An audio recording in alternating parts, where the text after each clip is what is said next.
I was in prison for 15 years. There was a skinwalker in there with us. They'd turn into loners, with their hair hanging in front of their faces. No one talked about it, because if you did, you might become the next target. A few weeks later, these guys would be shipped off somewhere else, and no one would ever hear from them again. And then came the night sounds.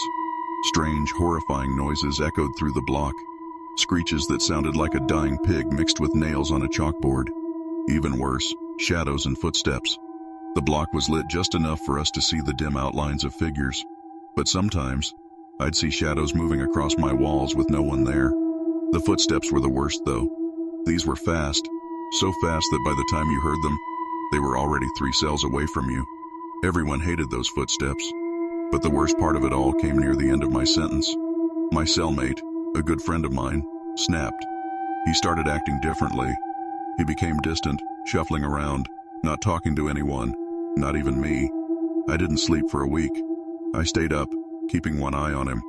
One night, I woke up to the most horrifying thing. My cellmate was slithering through the bars of the cell. I couldn't even get my shoulder through the bars, but somehow, he was twisting his body through them. The worst part? He was coming back into the cell. The day I was released, I left without saying a word to him.